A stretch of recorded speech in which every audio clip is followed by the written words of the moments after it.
Всем привет! Вы с Олегом Соскиным. 30 января 2023 год.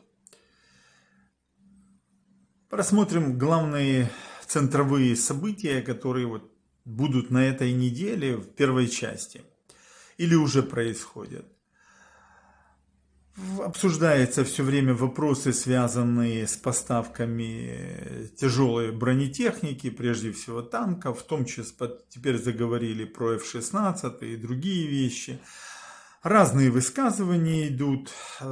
Появился сейчас интересный фильм, где Борис Джонсон, бывший премьер-министр Великобритании и министр обороны Великобритании, рассказывают о своих беседах, разговорах Борис Джонсон с Путиным, а министр обороны с Герасимовым перед войной. Вторым этапом, собственно, 24-го, даже если так брать не по дням, так 12 месяцев даже раньше наступят. Но по датам 24 февраля это первый день агрессии второго этапа геноцидно-террористической войны Российской Федерации во главе с тираном, по сути он тиран, Путиным, нападение на Украину. Время быстро пролетело, целый год, и, естественно, для этот 22 год, 2022, он стал для десятков миллионов украинцев чрезвычайно трагичным. И конца и края, все уже понимают, этой войне нет, и все больше специалистов, серьезных аналитиков и общественных, государственных деятелей со всего мира заявляют, что, к сожалению, 23 год, вся эта война будет не только продолжаться, но будет нарастать. Давайте попробуем понять ближайшие сценарии. Итак, Зеленский поехал в Николаев на встречу с премьер-министром Дании. Там серьезная такая встреча происходит. То есть, что можем, эта встреча о чем свидетельствует, что есть очень большая поддержка со стороны северных стран Европы, они же члены НАТО или хотят быть членами НАТО, и балтийских стран, собственно, этой части Балтийского коллектора, Балто-Черноморского, которые, вне сомнения, поддерживают Украину решительно. И почему мы с вами, я не раз мы обсуждали эту тему, я вам показывал, объяснял, что они понимают, что если Украина или падет под ударами Путина, или в Украине сейчас будет достигнуто прекращение огня и какие-то начнутся переговоры, то, соответственно, новой целью станут северные страны и страны Балтии и Польша. И, в принципе, и Путин, и все российские руководители его общака, банды этой, они про это все время говорят и не скрывают. И Дмитрий Медведев, и Володин, и тот же Лавров, министр иностранных дел, и Рамзан Кадыров, и многие-многие другие.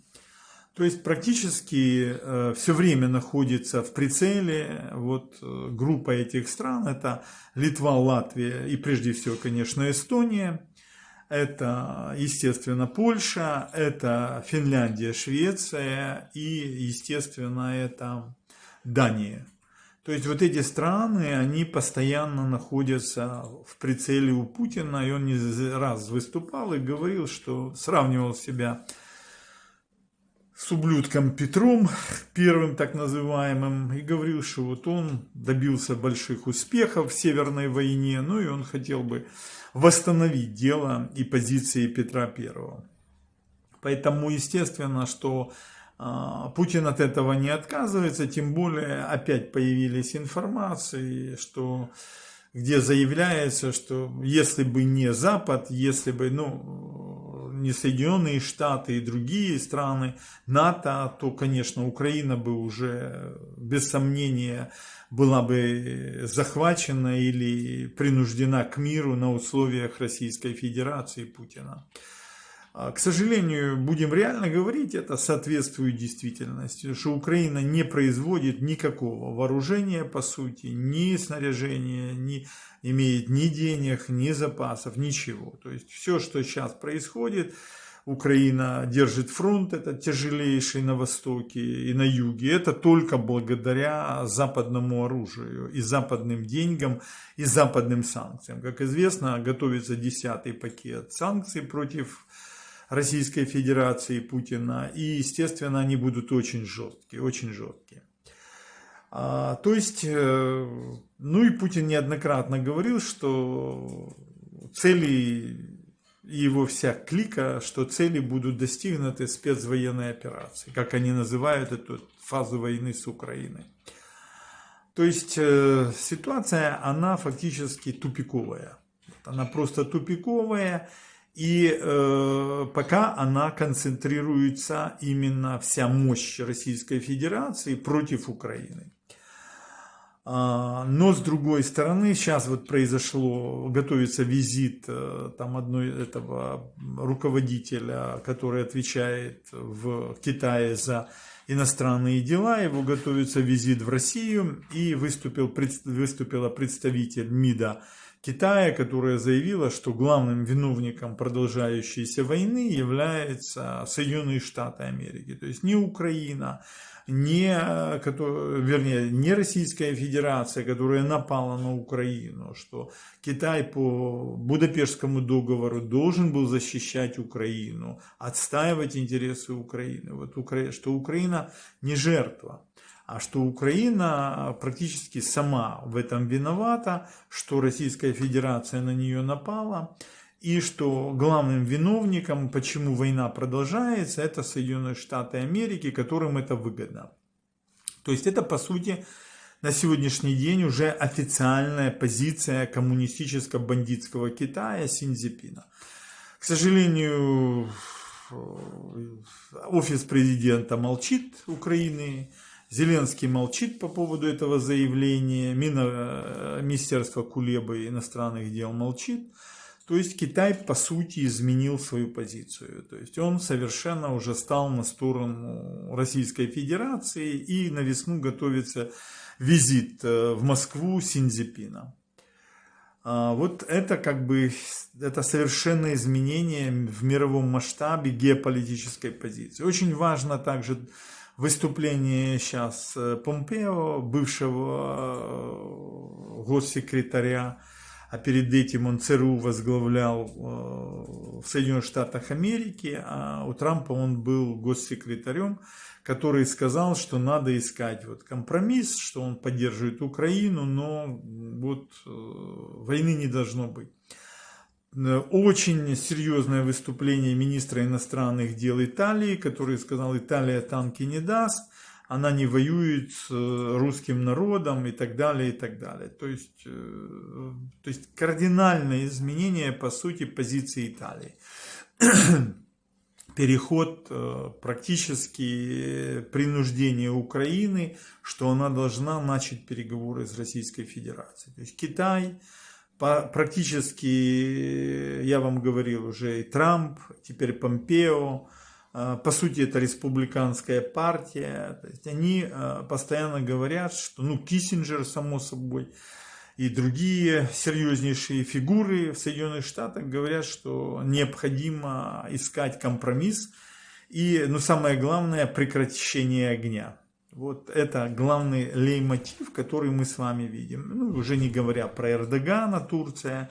Теперь опять отличился Орбан, премьер-министр Венгрии, активизировался чрезвычайно о том, что если бы Украина сразу проиграла, то уже был бы мир и так далее.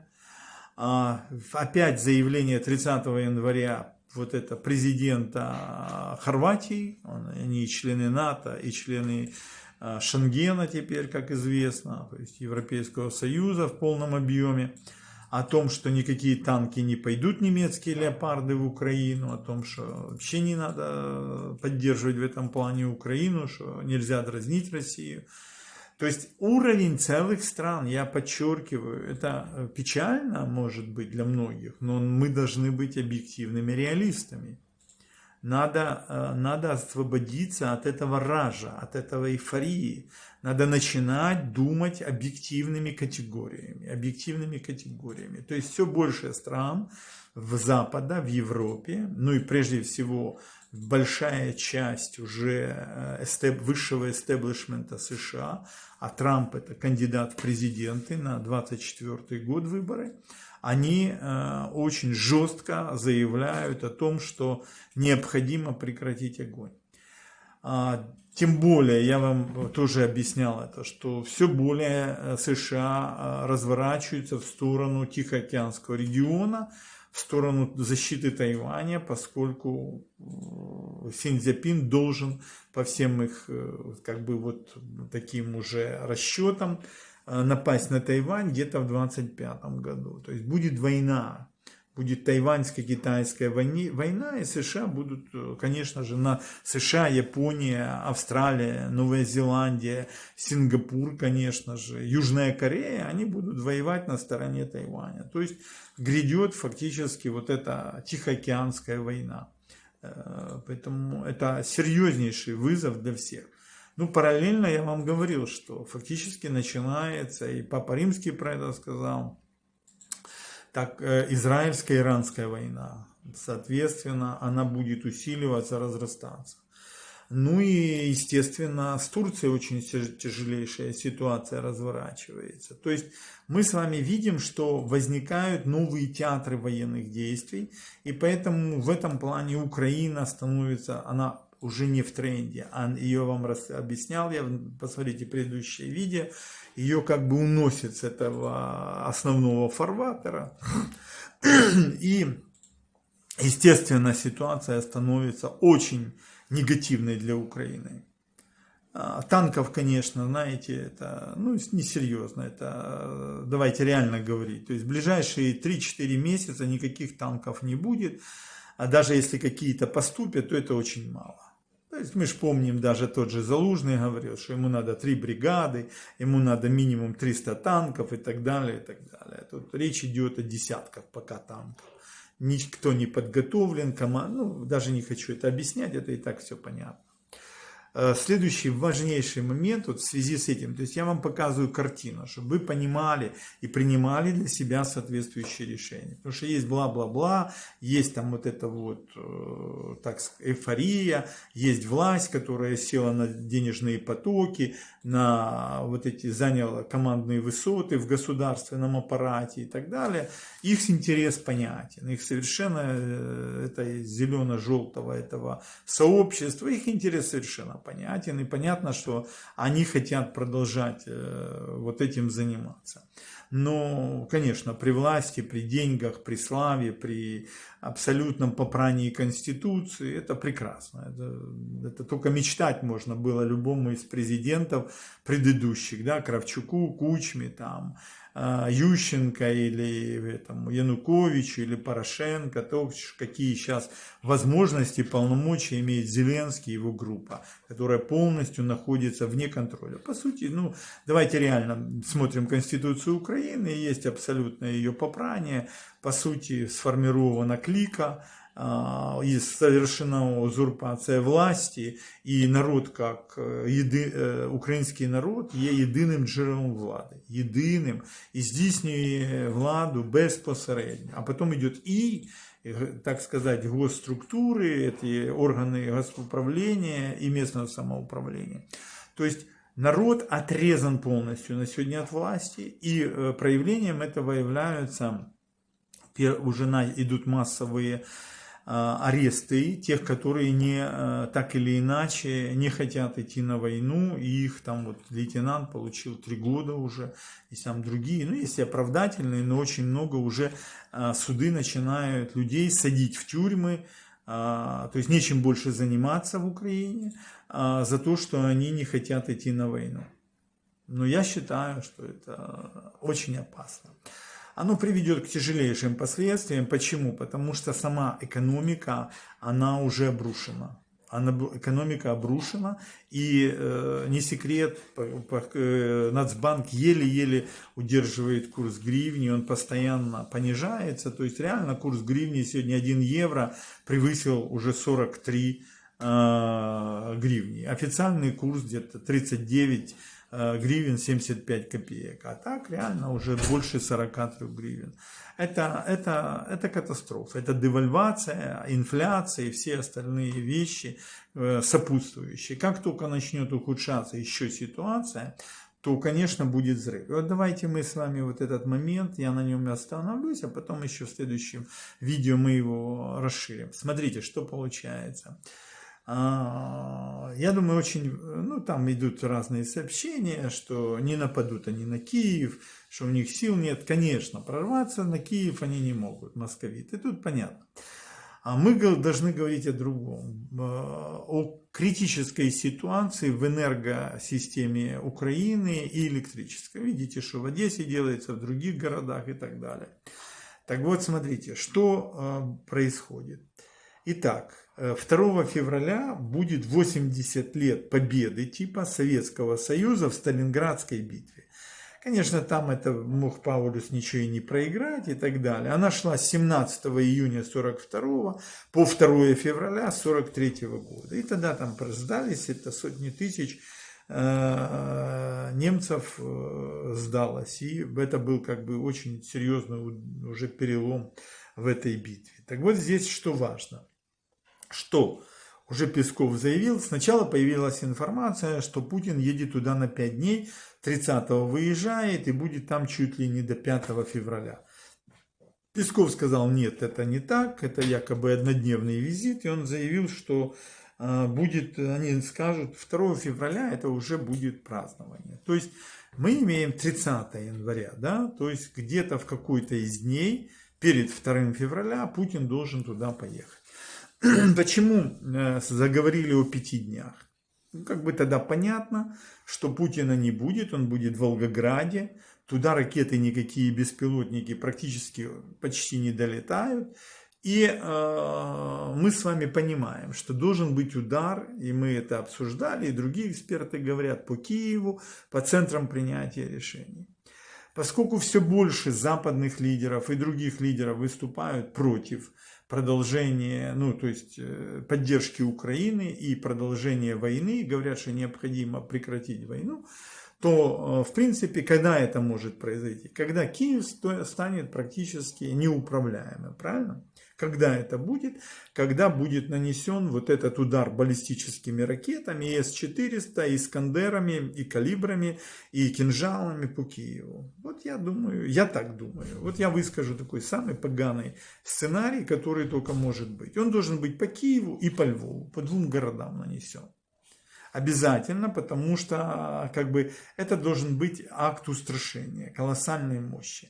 Естественно, удар готовится. То есть стратегический центр, находящийся под контролем того же Олега Белоусова и Мишустина, он под контролем того же этого так называемого Кириенко по матери, по отцу он совсем не Кириенко, да?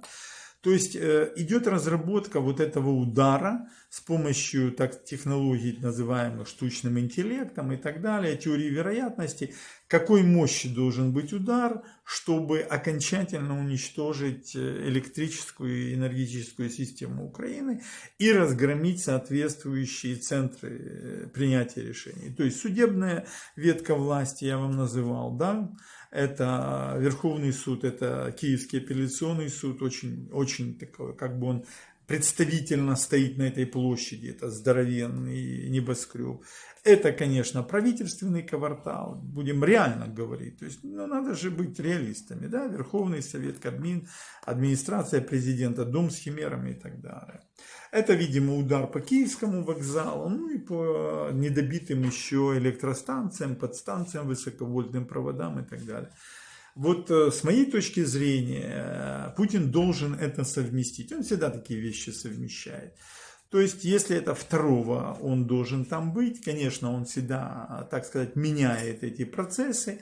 Но правильно уже высказывалась точка зрения, что это где-то должно быть, вот, скажем так, с 31-го, назовем так, по где-то по 6-7 февраля. Вот я бы так сказал. Поэтому вы не сидите там в Киеве, там такие, молодежь очень глупая, наивная, она ничего не знает, она живет в мире иллюзий, вот этих видео, реальности, 95-го квартала, разных шоу и прочее.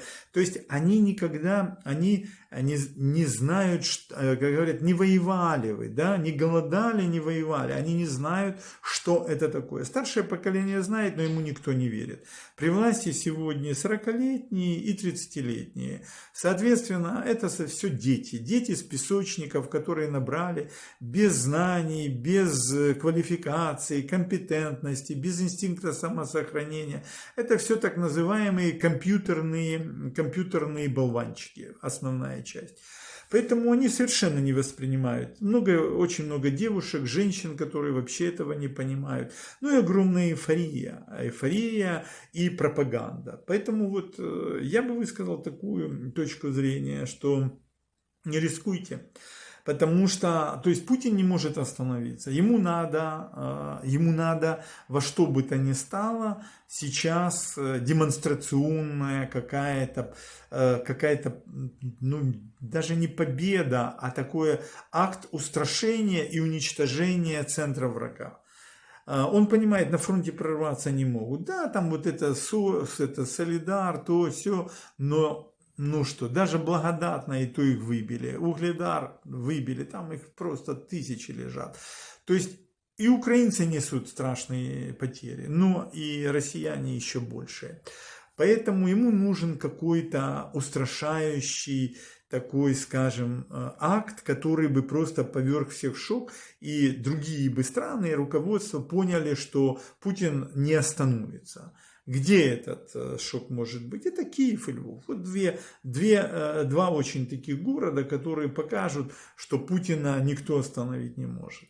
Вот я бы такую пессимистический, конечно, сценарий, хотел бы я ошибиться, но все признаки показывают, поскольку Зеленский не идет на предложение Путина остановить огонь, чтобы Путин мог высвободить силы и начать северно-балтийскую операцию и принудить к миру Эстонию, Литву, Латвию и нанести удары по Польше, Дании, Финляндии и Швеции, то Украина практически собой закрывает эту амбразуру, чтобы те хорошо жили.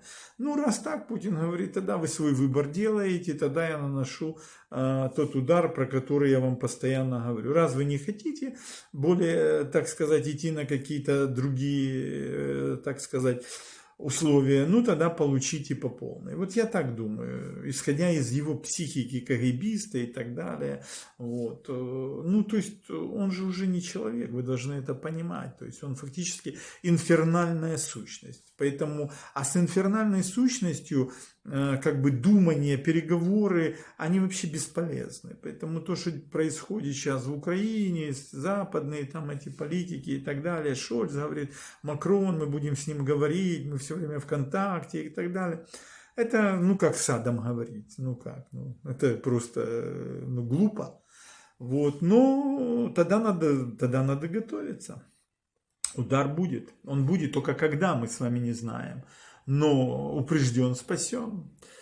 Вот такой у меня пессимистичный сценарий пока. Но будем думать, что все-таки есть какие-то шансы. Но мы знаем, что и заявило руководство и этих воздушных сил, и ПВО, что отразить баллистические ракеты и С-400, я считаю, это невозможно. Мы видим сейчас опять удары по Харькову, по Запорожью, по Херсону и так далее. Там С-300, а это С-400. Ничего сделать не может система украинских вооруженных сил. Не могут, ничего они не могут сделать. И наступать они тоже не могут. То есть везде остановка, замораживание всего. Вы с Олегом Соскиным. Спасибо за поддержку канала. Продолжаем это делать. Ну, это новых встреч. Будем реалистами, ну и стараться быть, конечно, надо осторожными. Всего хорошего.